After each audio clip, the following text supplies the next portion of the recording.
It all started as a spark. Maybe it was the sound of jets racing across the sky. Or the feeling of your heart racing as you watch a crop duster flying low and slow. Even then, you knew you were meant to fly. For pilots, it's more than just a job. It's a calling.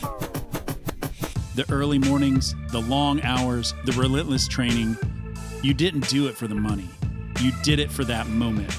That moment when the wheels lift off and the earth falls away beneath you. But flying is just the beginning. The journey to your dream job takes more than just skill in the sky. It takes strategy on the ground and a lifetime of learning. Most pilots don't understand what career opportunities are available in the world of aviation. Learn how to go from good to great, from flight school to regional to major, and from hopeful to hired. Whether you're sharpening your skills, building your resume, or preparing for that big interview, this is where pilots come to level up. Let's get ready for Pushback. Here's your host and my dad, Nik Fialka. Hey, pilot, welcome back to Ready for Pushback. I'm Nik Fialka, and today I have two special guests. We're going to be live tonight answering your questions. I have Miss Déna Payne, the Senior Manager of Pilot Hiring at American Airlines, and I have the Vice President of Operations, Alan Johnson, with me today. And now that I've gotten through this intro, we're just going to roll right into it. I've got a list of questions I'm going to ask, and I've got a bunch of questions that you guys already signed up to ask tonight. So I've got those pre-ready, and we're going to go through them. Thanks for joining us tonight. We're excited to have you. This is going to be a great episode, so let's get started. All right. Well, Alan, thank you for joining us. Déna, thank you for being here. It's a privilege, right? What an opportunity. This is super cool for me. First off, you are an Army helicopter pilot. I am. You and I think, are the only helicopter pilots in this world. At least In this room. in this room. That's right.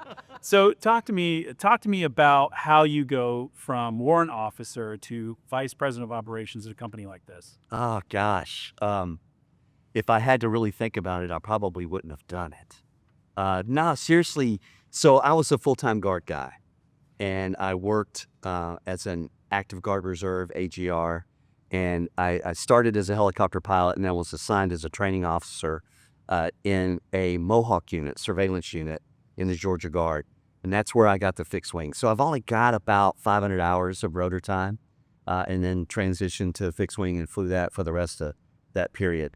A really good friend of mine. Is it okay to talk about Kit? Sure. Yeah, so Kit Darby was my mentor. He was in my guard unit. He took me under his wing, literally, and actually helped me when I got the time and qualifications back in 1990 to come here to American Airlines. Grew up in Atlanta, never really applied to that company because I wanted to come here because this is where all the buzz was. This is where everybody was happy. So came to work here, flew the line. Never thought I would be in a management role, especially the vice president. Never saw myself in that. I thought I would retire, commuting out of Atlanta on the line, just flying. My father died in 2012. It was the last parent that my wife and I had alive. And she said, "Why are you still commuting?" And I said, "Because I'm an idiot." And she goes, "Well, let's change that." I said, "We don't have enough time in life to do it." But we moved here, and I was flying the line, got the opportunity to be a check pilot, was volunteering with the union and doing stuff with the flight office, got tapped on the shoulder, said, "Hey, I don't know if I should do this to you or not, but I think you'd make a good chief pilot." So that's how I started, just coming here, volunteering, being connected with our group, and then just got put into some amazing roles that kind of highlighted some of the things I was able to do. And next thing you know, I'm in the twilight of my career, and I'm leading this amazing group of pilots here at American Airlines. Do you have to retire when you're 65? I don't, but I want to. Okay. For a lot of reasons.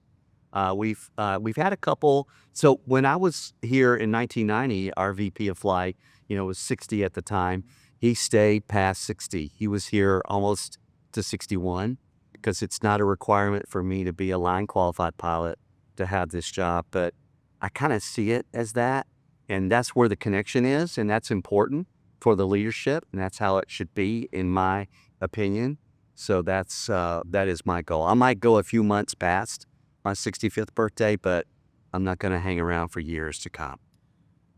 I could talk about that part of this for 2 hours. That is so interesting. But the one thing I do want to ask is there are a lot of pilots, thousands of pilots that are flying here, and there are thousands more that want to fly here. And a lot of them, like, the idea of VP of Flight Ops seems like an unobtainium, right? Like, oh man, there's no chance. Like, what would you tell that person? So, we talk a lot about this with our new hires. There's a couple of things. Being an Army guy, I have to give them some infantry lessons. We talk about rope team and how we're a rope team here and we're connected to each other. We support each other. We dig in to make sure someone doesn't fall off the mountain. But it's the same in our career paths too. And the other part of it is you have to be curious. You can't be judgmental. If you're judgmental, you're lost. You'll never see it. But when you're curious, and that curiosity is what brings it to you. It's like somebody said to me, "Hey, have you ever thought about doing this?" I'm like, "No, tell me about that. That sounds pretty cool. I might like to try that out." So that's what happened with me. I just started rolling on different things. I did the max return to service. That was the big thing that really kind of highlighted some of my skill set that, put some visibility on me. But, it's just fun. I enjoy it. I'm not allergic to aluminum. I'm not doing this so I don't have to fly. I'm doing this hopefully that somebody else like me will see that they can do it and also make it better for our group coming up. I think you also do a really good job of humanizing this role and making yourself available. Like, you're sitting down with me, for crying out loud. Like, what an important. Well, listen, it's important for me. I'm thankful for it for sure. Déna, you guys, American Airlines has been on the hard push this year to hire quite a lot of pilots. I know we were talking numbers a little bit ahead of time, but we see each other every 45 days or so at the different conventions. And the next convention coming up is OBAP, the Organization of Black Aerospace Professionals. Yes. And you guys are a champion sponsor of OBAP, and you have been forever. And next year's their 50th anniversary. Crazy. 50 years. 1876, right? Why is it important for American to sponsor OBAP? Well, I think it's always important to get out there. So I know, and we'll probably get into this a little bit later, right? When you're talking about representation, right? And representation is important for everyone so they can see themselves in spaces. We have been partnering with OBAP since its inception. And so this 50 years coming up is going to be fantastic. It's going to be 100 years for American Airlines, right? So we'll both be having some great celebrations. Being a champion sponsor, I think, is very important because we get to show not only that we support them behind the scenes, but that we're there, right? So we're putting our money where our mouth is, so to speak, right? So that's why it's important for us to be sponsors, to show up at not only OBAP, but all the other conferences that we go to. Well, let's talk about going to a conference, because we go to all the conferences, right? We're always high-fiving across the booths when we're going back and forth. And, for us, it's one part work, it's one part reunion, and it's one part, work again. So I like that work again. yeah, it really is. And it's exhausting, but is. like, give me behind the scenes, like what goes on? What is the plan for the conference? How do you guys figure it out? How do you set it up? How many people are you bringing? Are you doing interviews? Like all those things. So we start planning out as soon as we know the dates for a conference, right? Our team, and that includes our hiring team, our recruitment team, our talent team, our communication team, everybody just starts getting together and start planning that. When we're about 3 or 4 months out is when we're just narrowing down everything. So that's the logistics of going to an event. We're so successful at these events because we come in hard and heavy. You see us there. And we bring our pilots with us. This year for OBAT, we'll be bringing other groups. So our tech ops team, we're going to be bringing our corporate recruiting team. So people that are interested in other departments within the company will be there. We typically bring our employee resource group of wherever we're going there. So we start planning that out. We have to look at schedules for our pilots, their availability. It's all volunteer. So they have to also look at their schedule and schedule accordingly, right? So we don't remove them from trips. It's all volunteer. And they have to look at their schedule. We have to coordinate it with the bidding cycle. So once all of that schedule, we say, hey, we're going to be at this event, let's say for 3 days for OBAT. We're going to be at OBAT for 3 days. How many people do we need to bring at that to be able to support meet and greets? How many people have signed up for meet and greets? So there's a lot of logistics behind the scenes. So there's no set number. It depends on how many days the conference is, how many people have signed up for meet and greets, how many hotel rooms we can get to bring those people in. So all of that goes along with that. When we're at a hiring event, so when you see our hiring team, we're going to be there conducting interviews. And again, that all depends on how many slots we have, how much time we have. So once those slots are filled, then they're filled. But what the conferences allow pilots to do is to get a chance to see us. And if all the magic aligns, if they can't get an interview that sets them up to possibly get an interview here in Dallas, not as beautiful DC-3. Yeah, I think that's an important part that you bring up. A lot of people will go to OBAP and think, oh, I don't have a chance. I'm not Black. I'm not this. I'm not at Women in Aviation. I'm not a woman, or whatever the group is for that event. And I tell people like that part, I don't think you need to focus on that. I think what you need to do is focus on presenting your best self, your most authentic self, and go and seeing where that road takes you. Because even if you don't end up with an interview right away, maybe you perform pretty well, and maybe your resume is going in a pile of like, we should probably give this person a call. You're absolutely correct. That's right. So all those, a chance to get a meet and greet. So that's where we have the most of our time spent when we're at a conference. Those meet and greets give a touch point, not only for American to see that candidate, but for that candidate to see American and the culture here at American, right? I'm sure as a pilot, you're coming through and you're like, hey, American is who I want to work for. But I really don't have any interactions with them. Now you get to see us and you're like, I like the culture. I like the people that I'm meeting. I really want to be a part of this company. I want to be a part of this culture. And so it's a two-way interview process, right? Even in those meet and greets. While it's not an interview, it's a touch point. So they should be looking at us the way we're looking at them. Yeah. Talk to me about that. So since COVID happened in 2019, you guys lost a huge portion of people that took early outs. And then all of a sudden, at the end of 2021, everybody just kind of like picked their head up and was like, well, looks like everything's better. Man, we better and they started traveling again. We started hiring tons of people. And there was that huge rush, 22, 23, huge rush. And then, it's still, I mean, good Lord, you guys are hiring a lot of people. And so now you've got close to 10,000 people that are new on property that are only pilots from 2022-ish. Yeah. And now you have this like shock into the culture of what an American Airlines pilot is, because there's so many new people. Like, what has that been like? It's so it's part of that moving forward, with every different generation, there comes a different style, what's more important, a different thing that you have to think about, that you have to learn. They're bringing things to you, and then you're bringing things to them. So you have to merge those two, right? And it's always important. It's always happened. But before, during my time here, it was really segmented. But here over the next few years, I mean, it's going to be a lot. We're retiring 900 mandatory off the list this calendar year. So, and that's going to continue. There's 800 plus next year. That's mandatory retirements. And then we're also going to get more on that. So I don't think our leadership really saw how travel was going to snap back, but I mean, gosh, we took it away from everyone that was used to doing it and loved doing it, because of, the COVID-19. And then when we were able to do it and it was safe to do it, they were tired of being at home. And it was crazy. In 2023, we hired 2,164 pilots. I was the MD of training and standards at the time. We trained about 1,950 in that calendar year. That was the most pilots we'd ever trained.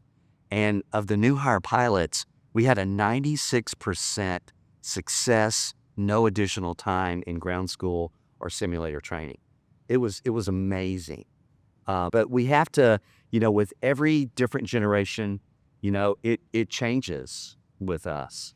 And I like to say that, our leadership understands that you can't put American on the side of your jet if you don't include everyone. And if you don't adapt to that and see what that is, because that is the culture of our airline, is the culture of our country. As we talk about the culture of the airline, you recently hired a lady named Heather Garbon, right? Your chief of customer experience, right? And so I listened to a podcast where she was interviewed, and it was really interesting. They asked her what the most important thing for her to look at was, and she said it was to elevate the customer experience in a fashion where it has not previously been elevated, and also to focus on IROPS, like irregular operations, bad weather, and like making things happen in a positive, like putting positive spin on that. And like we all look at NPS scores and we all look at those metrics, but also, they hired her for that elevation of customer experience, to like have an oversight, to I don't want to say to create rebrand the company, but also like to focus and sharpen it and make it to a point where it's competitive for the future, right? So how do you guys plug into that? So I think it is kind of a rebrand. Our industry has changed so much when you go back and look at it over the last 30, 40, 60 years. And every time something big like 9/11, a pandemic, 2008, when, the housing market collapsed, when you look at those things, it has an effect on us. And what we, I think, as an industry did during those times is we pull a little bit off the table, a little bit more off the table. So now it's like we have to rebuild that. And to draw a customer, it's not just about a time and a schedule, but it is about an experience. From the time you book your flight on an app or online or on the phone, however you choose to do it, to the time you pick up your luggage back after you finish your trip, whatever trip that is that you do. It's a total experience. So Heather has a great vision, and she has an incredible job. I mean, she's basically been given the keys to the city, right? And they're like, go do it. So where we fit into that is, how do pilots interact with our customers? How are we going to bring us as a work group and bring them into that and show them what it's about? Because a lot of times, I jokingly say that if you're in uniform in an airport as a pilot, a customer will ask you anything. Where's the nearest bathroom? I mean, you may not even be in your home airport, but it's easy. It's to the left or to the right. Follow your nose, right? Does this Chili's have a takeout window? Don't they all? Why is my flight to Des Moines delayed? I don't know. I'm going to Paris. But they interact with us because they see us. So what I'm working on for our group is to be more interactive with our customer, not just about where the bathrooms are and where the takeout windows are, but also about customer experience. Identifying someone on your PA that's on a 50th anniversary flight, identifying a child that's taking their first flight, like I did, that got me hooked, to be a pilot. Those kind of touch points, and to see us as people, just like you asked me about how does a helicopter guy get to be the VP of flight at American Airlines? It's the same thing. It's about you can do what you want to do. And for our group to energize young people, and we do that with ACE Academy. We do that with kids coming in here for camp in the C.R. Smith Museum. We let our pilots go out and talk to high school kids and job fairs, things like that. It's not just about the conventions where we run into you all. It's about the community too. So engaging our pilots in the community, standing up for aviation, and not just to be a pilot, but like Déna said, we're bringing tech ops, we're bringing corporate, to OBAP, because it's not about the black pilot, it's about aerospace professionals.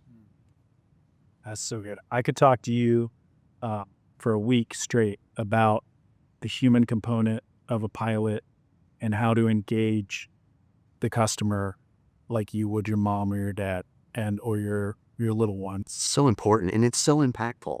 And once we get, I mean, some of us are really good at it. Some of us are really bad at it. And then some are like, in between. So we want to get the in-between people feeling really good about it. And then the ones that are maybe not so great at it, we want to help them get to the in-between status. Those are all the helicopter guys. Don't worry. Through that ad, through that.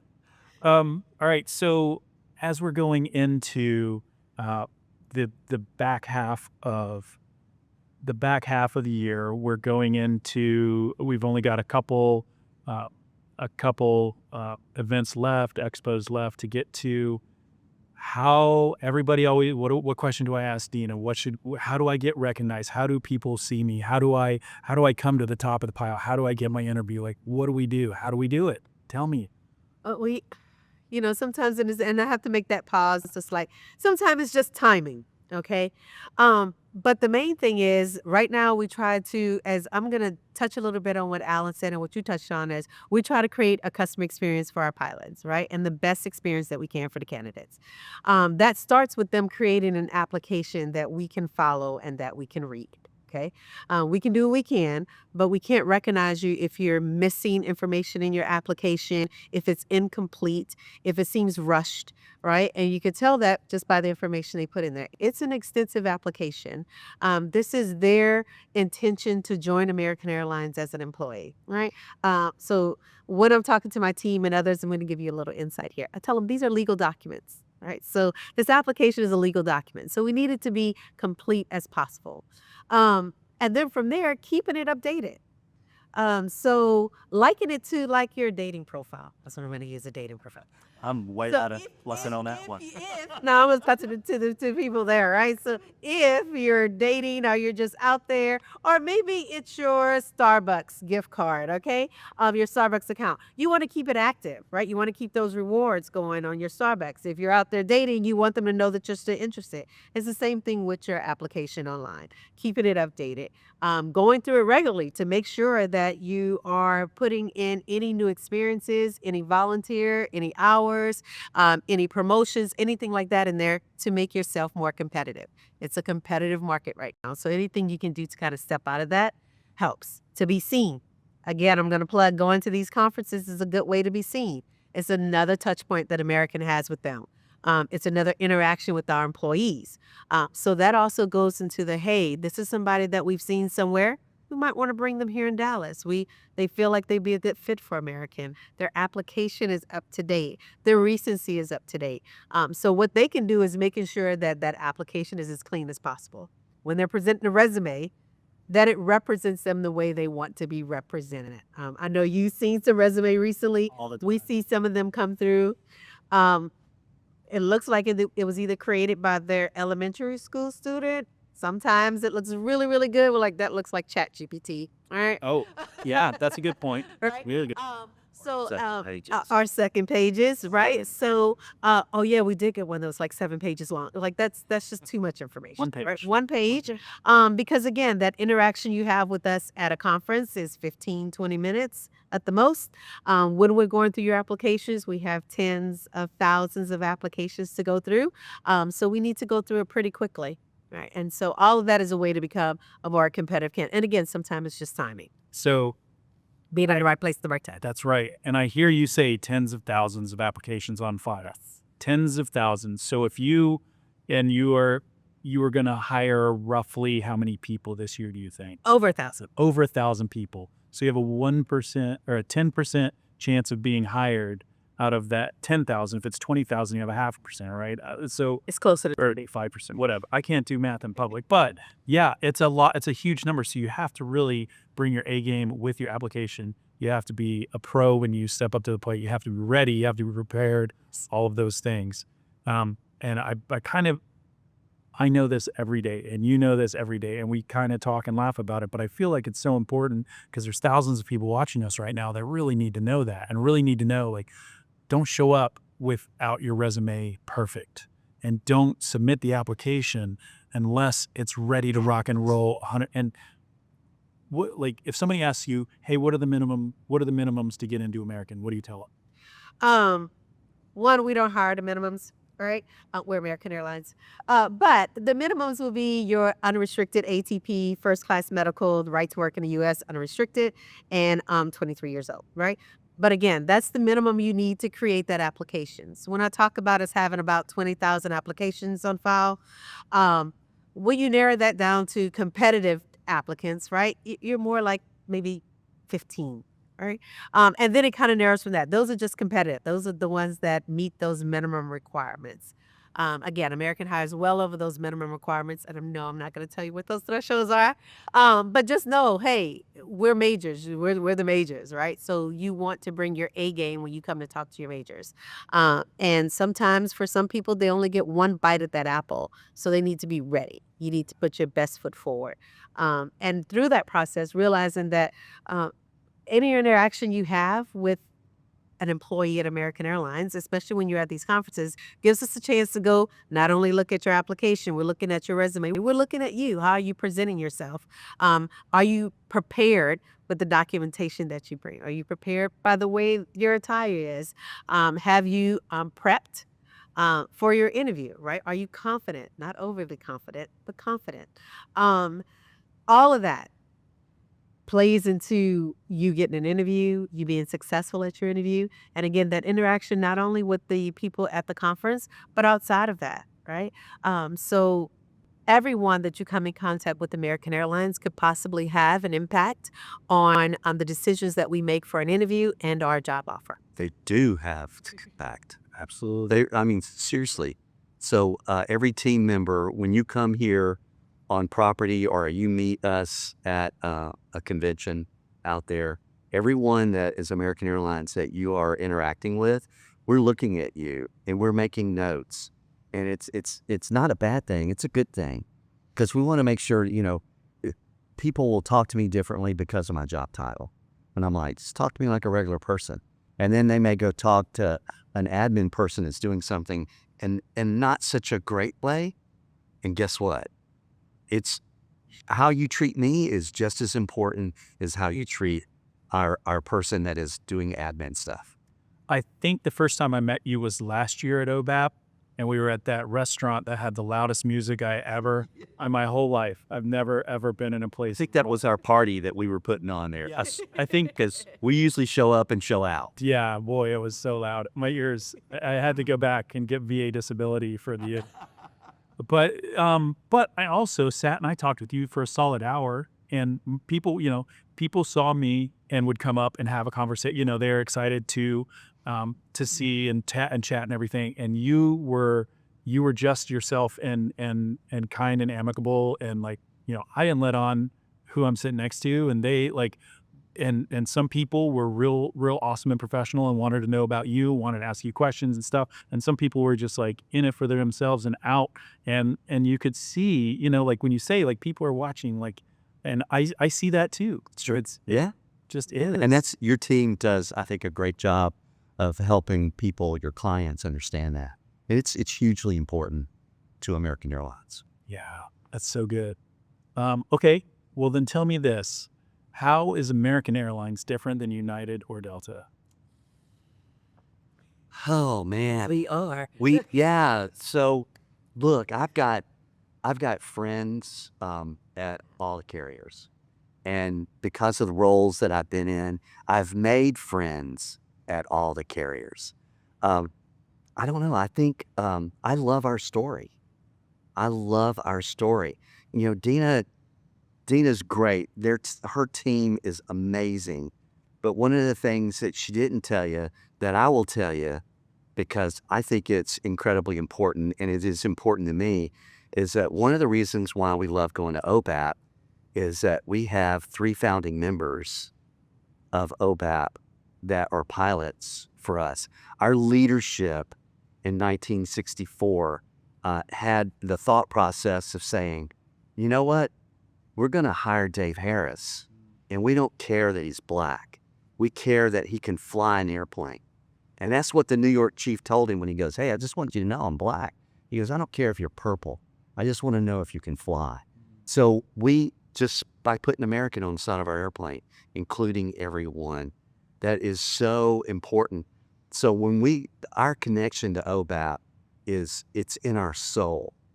The same with RTAG, because we have so many vets here at our company. The same with Women in Aviation International, because we hired the first female commercial pilot. So we're proud of that. So our history is what gives us a leg up, in my opinion. Delta, United, great companies. But if you want to be a part of your nation's fabric, this is where you want to be. If that's important to you, then you belong at American Airlines. If it's not important to you, then it's okay. There's other places for you to go, because that's the country that we live in today. You have the right to make a choice. One of the struggles that I have and my coaches have, the first part is not the struggle. The first part is a wonderful blessing, is we have a lot of people that are American citizens, that are internationals, that are from the islands, that are from the Middle East, that are from Asia or South America. Pick the place. And they all want to fly here, and they all want to be a part of it. And the hard part for us is everybody's story starts out with, my first time in America, I walked into a plane that had an American Airlines red, white, and blue tail. And then the store, and they brought me to the United States. And that's unique to them, but it's also the same to so many. And I struggle with, I want you to tell your story, but I want you to also know that they're good at that, and that's what they do. And so there are a lot of other people that have that story. So finding something unique to them to bring into the why American answer, we really work hard to try to bring that. But gosh darn it, you guys stop bringing all my awesome pilots from places afar to the United States. It just happens so often, and it's always American. I don't know. So, so I think the secondary thing that you would probably look at is, where do you want to live? Don't commute for 24 years like I did. Yeah, don't do it. I'm telling you, don't do it. Sounds terrible. Well, it was okay. I did it for the right reasons. Sure. But, find where you want to live. And they're good carriers. They're good people there. Yeah, they are. We're a little biased about us, but. Well, I will also say you're the first company to bring me out to sit in front of an amazing DC-3. C.R. Smith, the namesake of this museum, and Mr. Douglas had a really special relationship and worked on that. And then these airplanes had to go and fly through Europe and push young men out of them. But when that was all over, they came back, and that started that dream that those two gentlemen had of passenger travel across the nation. It's a pretty cool place to be. It is a cool place to be. I'd like to ask some questions from the pilots that are listening. Is that all right? You ready? Yeah, sure. Let's do this. There's nothing that we can't. Well, cut that out. All right, let's see. I'm currently flying for a Part 135 operator. Okay. And I have about 1,500 hours of PIC time. Is it better for me to go to a 121 operator? Is that time better, or does it matter? Some of this will be having to see their application, right? And their what they have in their application. Having 121 time is valuable, right? So I would say, when you're looking at how do I become more competitive, getting into a space where you have that competitive nature, where you're flying the type of aircraft that airline is flying, is important. But having experience, I would say just the experience is more important for them. So it's kind of hard with that, seeing that application, because everyone's different. That's why we look at the applications. Yeah. PIC is important. It's king. It makes you more competitive. So if you're flying at a 135 place, correct me if I'm wrong, Déna, if you're flying in a 135 operation as a captain, logging turbine PIC time to go to someone to get an Airbus type rating or another type rating to sit as an FO, I wouldn't do that. We're looking for leaders. We want decision makers. And even in the 135 world, you're making those decisions. That's good experience. Am I Yeah, out of the ballpark here? You are in the ballpark. You're knocking it out. Can I get sideways with the Déna? United has a military pathway program that they've been running pretty successfully. Are there any thoughts to doing something like that at American? There's always discussions, right? I know one question that we typically get is that they give out conditional job offers about 24 months out. I think they do. We do as well. We just don't publicize it like that, right? I would say typically when we give them out, it's within an 18-month period. We tend to see that if it's over 18 months, more drop off, right? So they don't tend to join us. They either re-up or they're doing other stuff. So we do the same. If we're doing like this pathway, we're having a discussion. We haven't implemented anything like that yet, but it is a discussion. We have a lot of applicants. Yeah. And so it's not that that group is not important to us, but we have the people that have actually gone on and done the work and have built the time and experience, and it's not a pinch point for us. I talked to a person a couple days ago about they're in the U.S. they're flying, they're military, right? So they're getting ready for their sundown tour. They're military, but they're going to go overseas and it's not deployment where, you're just sitting in Qatar or something like that, but it is somewhere where it's harder to get back to the United States. And the question was like, hey, I'm going to be there for 8 months. Should I hold off on putting my application in? Because if I get called, I don't want to say, hey, well, my availability is not for this 8 months even to come interview. What's the right way to handle that? So if they believe that they are competitive, they should put in their application when they're ready. And then if we call them and they're not available, then they're just not available, right? It's not going to be we're never going to call you again kind of thing. It's, hey, we're calling you, I'm not available. And then we're like, okay, when are you available? Then we'll just call back then. So there's no harm, no foul. It's the same if you had an interview scheduled and for some reason you have to reschedule it. It's life. Yeah. So if they are ready to for their application to go live, they think they're competitive, they can put it live at any time. And if they're going to take a break in that last tour, and they can coordinate that break with RTAG or TPNX, win-win. Yeah. Win-win. Yeah, the meet and greet, come out and see us. Yes. Listen. Can't remember, you got to be curious. Yes. That's right. You can't think narrowly. That's so good. No wonder you're a VP. That's good. I know, right? Yes. All right. Let's find another question from the peanut gallery here. What qualifications and qualities make a candidate competitive to stand out in this kind of competitive landscape? So Alan already mentioned one, right? That's not a disqualifier, but having turbine PIC makes you highly competitive. Being a servant leader. So you'll hear say that a lot. Alan mentioned as well is that we hire leaders, right? I like to tell people we hire captains whether you're a captain or not. You need that captain mindset, the decision mindset. So being a person that's not only a great aviator, we already know looking at your logbooks, looking at your experience that you're a good aviator. But you're a good fit for American Airlines. Are you a good brand ambassador for American Airlines? Are you a servant leader, right? So not just taking care of you, right, and your crew, but how are you taking care of the agent? How are you talking to your passengers, right? Are you truly out there to make sure that we give the best customer service? I think that's what differentiates us between other airlines is the customer service. It's the people, right? Just like everything. It's the people. And so that's what's going to differentiate you from them.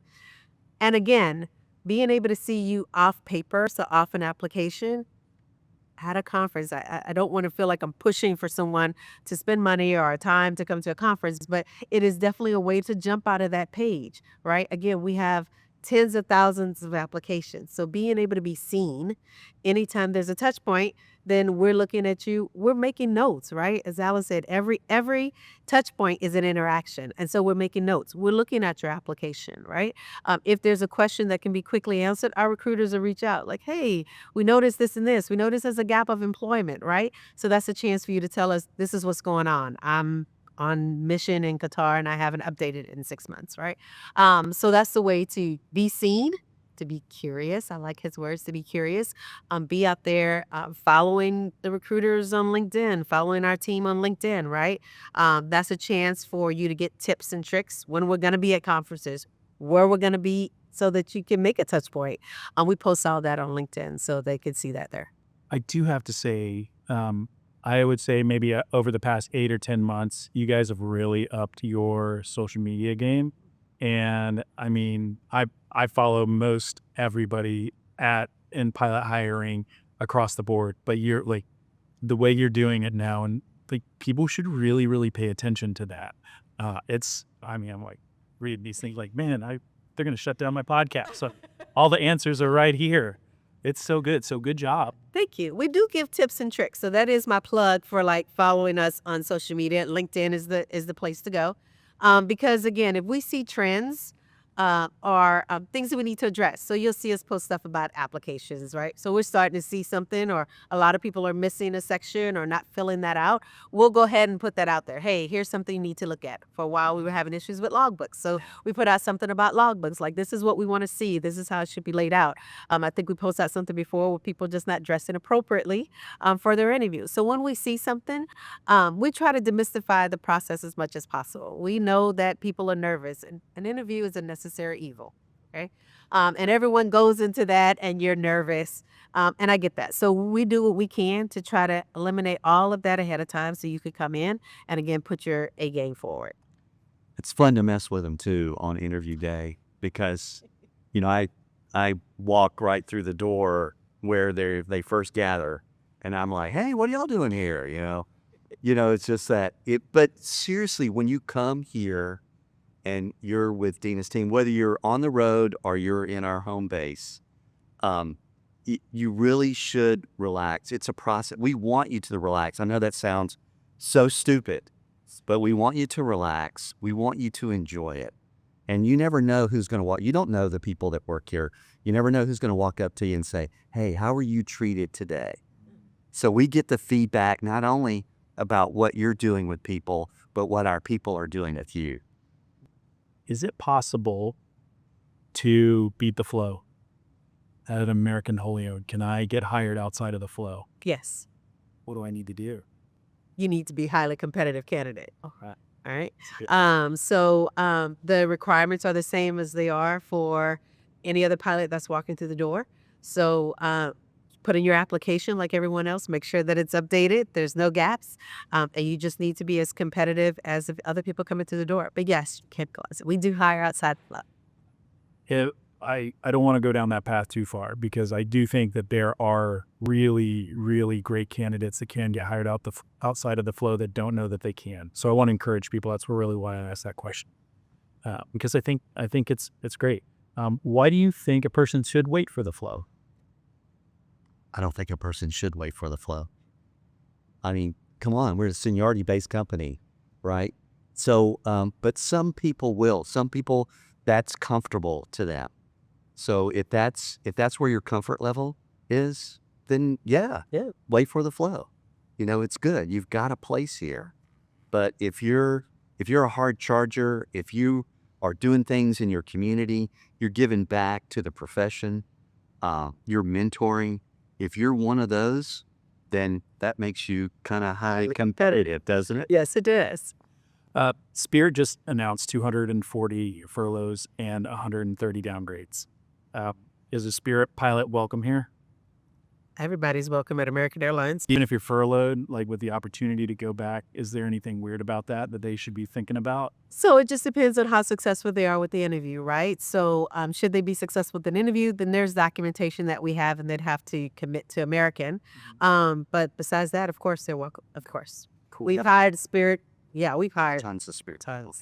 Yeah. How about, you've got, man, we are on the brink of FedEx finally having a contract, and UPS is probably around the corner for that. But I know UPS has been slowly hiring, but FedEx certainly has not. And a lot of people have chosen to part ways. What does a cargo carrier, like somebody that's been flying boxes versus somebody that's going to be flying passengers, like it's a different thing. It just is. It's the same flying, but it's a different thing here, right? So what advice would you have for a cargo person?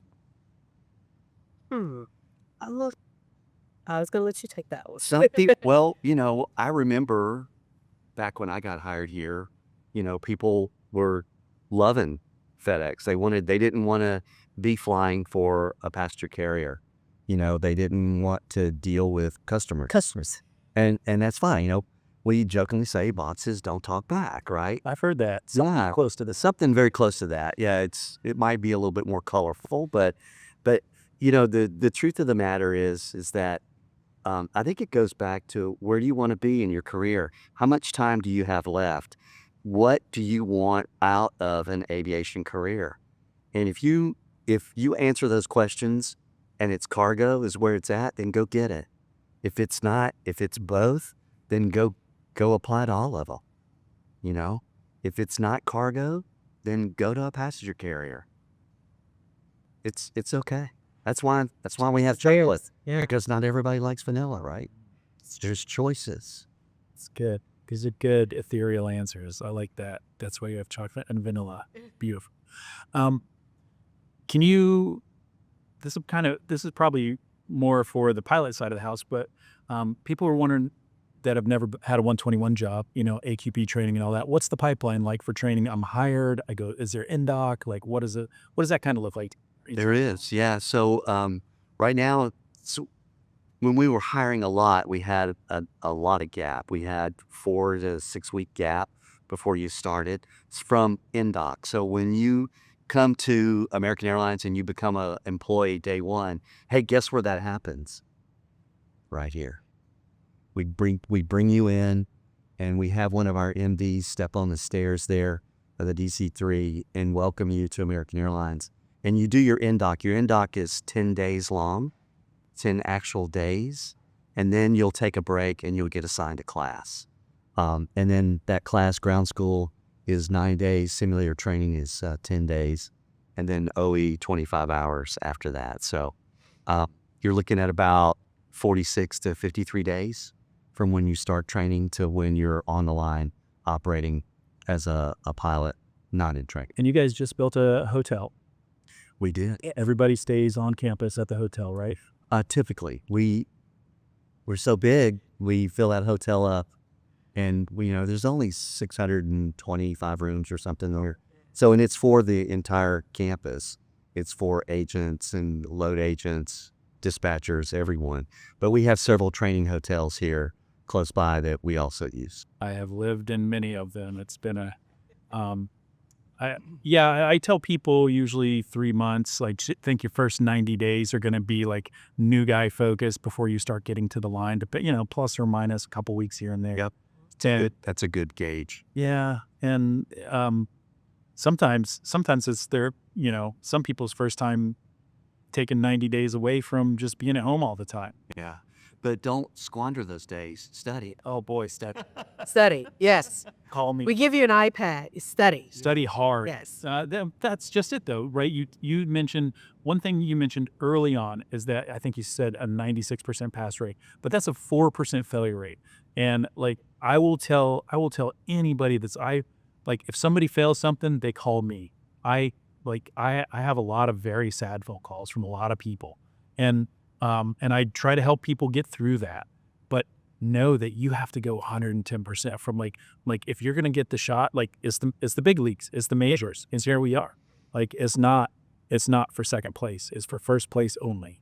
That's right. You don't want to be batting 300, you want to be batting 500. That's right. Right. And but listen, it's not the grind where if you have a hiccup in training, we put a scarlet letter on you. It doesn't happen. We have, again, I'm biased, and I had this group for a while, but I think we have the best instructors in the world, and they're good at what they do. They're so good at what they do. And if you have a hiccup, if you need help, I've got someone for you. Hopefully they're on the 7-3 and they get Taco Bell. He's one of my, Mitch Bell is one of my waves. Yeah. I hired Mitch as a 737 check pilot. Did you? I heard he's going to the 7-8. He is in transition right now. That's such a loss for the 7-3 community. What a guy. There's that community is great. they'll plug that, and then the 7-8 will benefit from Mitch being there. Yeah, for sure. If you don't know who Mitch Bell is, you can meet him at RTAC. He'll always be there. He's there all the time. He's the loudest one. He is. Yes. He's the loudest. All right. What are some trip ups that people have in an interview when they get a thanks but no thanks? Like, what are some of the things? I would say one of the first things is not being authentic. Talk more about it. Right. So as Alice said, we want you to relax, not be too relaxed, okay? Because it's still an interview. So I would say, and when I say not getting too relaxed, like maybe dropping some F-bombs in an interview, right? That's not a good thing to do, regardless of how comfortable you are. And again, being too cautious about answering questions. So again, that takes away from the authenticity. The time that you have with our interviewers, the time you have with us, we want to see who you are. We're eventually going to be, and I know a lot of people hate hearing this word sometimes, we're family, right? You have your family, and then you have us. So your secondary family that you're spending time with. Are you somebody that they want to spend 4 days in the flight deck with? Okay. Do you have, again, that servant, you're going to hear me say it more than once, that servant leadership? Are you there just for yourself, or are you there to help others? So our interview team is trained. So they are trained interviewers, not only with us, our legal team, our HR team, they go through an extensive training process. That training is updated quarterly. So we put them through the training quarterly to make sure that everyone stays up to date. So just really being their authentic self, answering the question, right, that they're asked. And again, it goes back to that interactions with staff and other people that they come across. So as Alan said, everyone has a say-so in that. That goes from anybody that you interact here with at our company.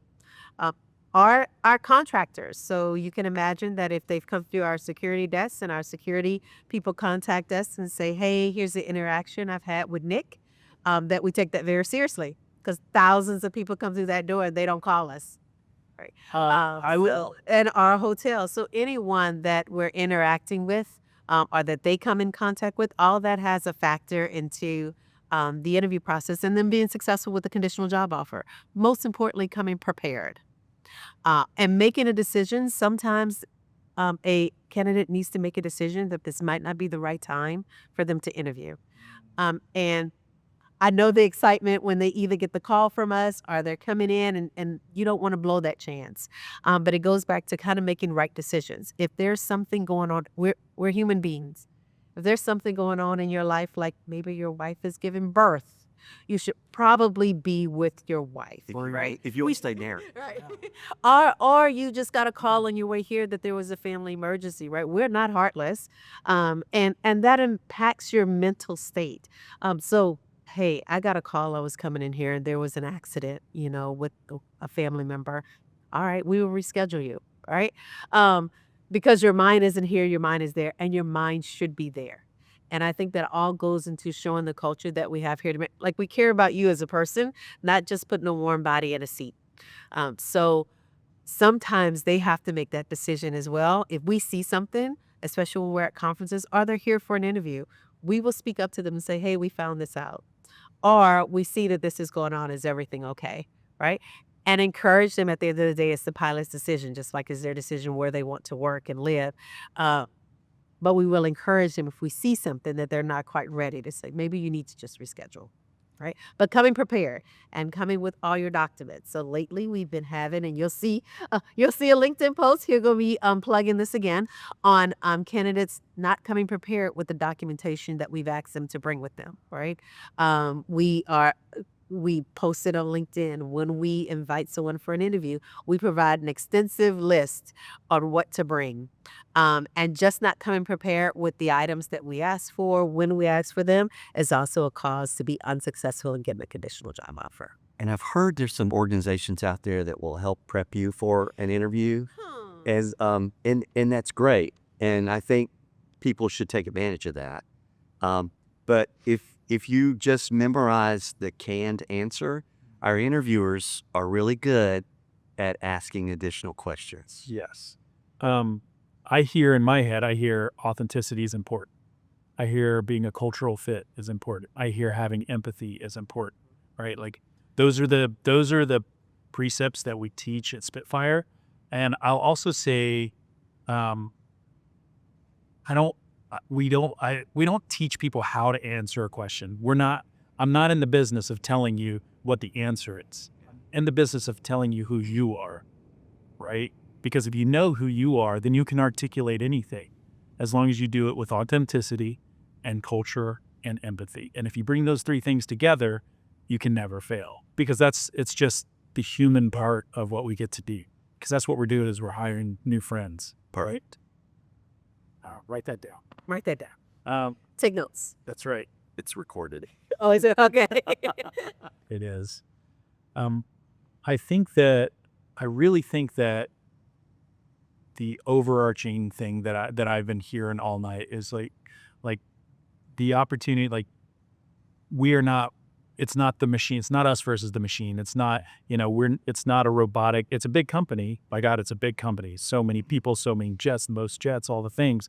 But it's the human touch of becoming part of the team, because that is the thing that makes a successful business. It's not the most jets. It's not the most gas. It's not, the most flights. It's the people that make it happen.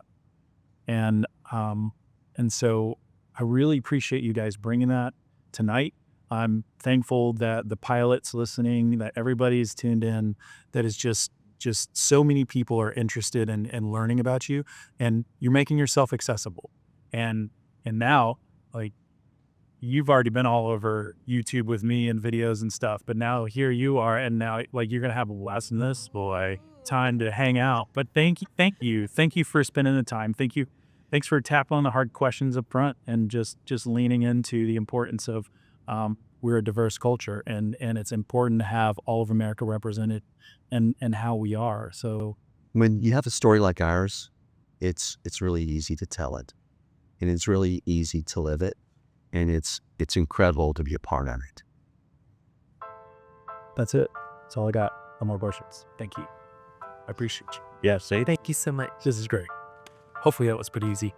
I could do this all night. Yeah, I mean, I think I actually kind of enjoyed it. This is so fun. You can cut that too.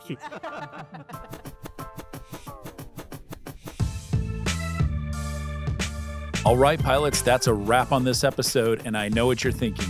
You need to make yourself a little bit better. So how do you make yourself a little bit better? You tighten up your resume. So here's what I want you to do.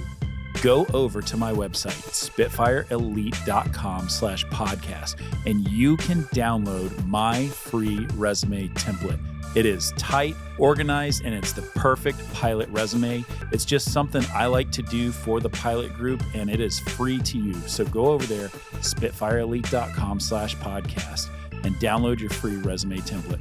While you're over there, look at all the services that we offer. Lots of great interview prep, lots of great application review. Everything you need to be a professional pilot is right there. spitfireelite.com/podcast. Thanks, and I'll see you on the next episode.